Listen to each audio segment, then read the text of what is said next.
C'est une très bonne question. C'est une très bonne question. Je suis en compagnie du député Robert Denison, un Namurois de vieille souche. Vous avez toujours habité Namur, hein? Oui, toujours. Vos parents exerçaient quoi comme profession? Je crois que votre père s'occupait de casseroles, c'est vrai ou c'est pas vrai? Non, c'est-à-dire qu'en réalité, il était soudeur et il travaillait à la Société anonyme de Rosnay qui est bien connue ici dans la région. Enfin, je vais parler des plus vieux Namurois parce que malheureusement, cette usine, comme tant d'autres, est fermée. Mais cette Société anonyme de Rosnay s'appelait la casserole de Rosnay parce que probablement on y fabriquait des crues chalets, toute une série d'ustensiles ménagers au départ. Ça s'est transformé, mais enfin, le nom a toujours resté casserole de Rosnay, comme il y avait la casserole de Saint-Servais d'ailleurs. Vous gardez un bon souvenir du couple que formaient vos parents? Oui, absolument. C'était un couple qu'on appelait à l'époque exemplaire au point de vue entente dans le ménage. Je n'ai jamais eu aucun problème du côté mésentente entre le couple. Oui. Vous avez des frères et des sœurs? Non, je suis enfant unique, oui. C'est peut-être pour cela, vous étiez un peu l'enfant choyé? C'est possible, quand on est enfant unique, on est toujours l'enfant choyé. Mais enfin, quand même, mon père m'emmenait quand même à la dure. Oui? Ah, oui. Vous avez des souvenirs d'enfance comme ça pénibles? Pénibles, non. Mais enfin, je crois que je ne pouvais recevoir une récompense que quand je l'avais méritée. Ça, c'était un principe.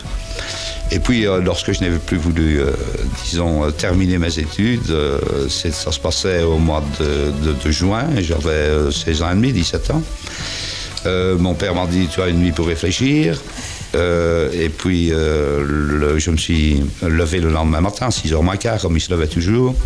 Il m'a dit, tu as bien réfléchi?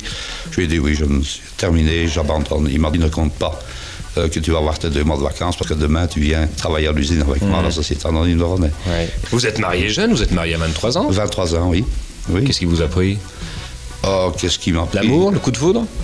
Non, oui, peut-être. Non, c'est plus... non, disons que nous étions, avant le service militaire, une bande de copains. Nous allions faire un petit peu tous les bals de la périphérie namuroise. Et puis, nous nous étions promis, après le service militaire, de nous retrouver. J'ai constaté après mes 18 mois de service que j'étais le seul qui avait tenu sa promesse, que les autres étaient en train de courtiser. Et alors rester seul quand on a connu la vie à l'armée et la bande de copains, eh bien, bon, j'ai connu une fille qui m'a tout de suite plu. J'avais, je me souviens, c'était à l'Eldorado, une double entorse. J'avais eu ça au football. Ce qui fait que je n'ai pas su aller la chercher directement. Mais heureusement, je dis pour moi, heureusement, même après 26 ans, 27 ans plus tard, heureusement, je l'ai retrouvé un peu après à la bourse de commerce qui est devenue conseiller régional wallon. Ça va, vous tenez le coup, monsieur le député? Oui, ça va très bien. Eh ben, ça va. Une question. Malgré la fatigue, êtes-vous toujours disponible pour faire l'amour? Je connais un ami qui dit, je ne dis pas que c'est mon cas, mais je connais un ami qui occupe de hautes fonctions aussi ici à Namur, qui me dit que c'est quand il est fatigué qu'il fait le mieux l'amour. Bon, c'est pas mon cas parce que je crois que pour faire cela, il faut être relax, quoi. Donc la fatigue, quand je suis fatigué, j'aime bien de me reposer et de dormir. Dites donc, avec toutes les activités que vous avez, ça ne doit pas être tous les jours la joie chez vous? Non, bien sûr, bien sûr, mais j'ai la chance de bien dormir et de récupérer assez vite. Oui. Ah ben voilà, vous en sortez bien. Tout le monde m'attend là, et tous les auditeurs se demandent si je vais oser vous faire pousser la chansonnette. Oh, non, parce que... L'auberge du cheval blanc, par exemple, ça donnerait quoi? La bonne auberge du cheval blanc. Ah, vous faites nanana? Oui, vous connaissez pas les paroles? Il n'y en a aucune où vous connaissez bien les paroles? D'opérette. Oui. Rappelez celle que vous connaissez. La belle de Cadix a des yeux de velours.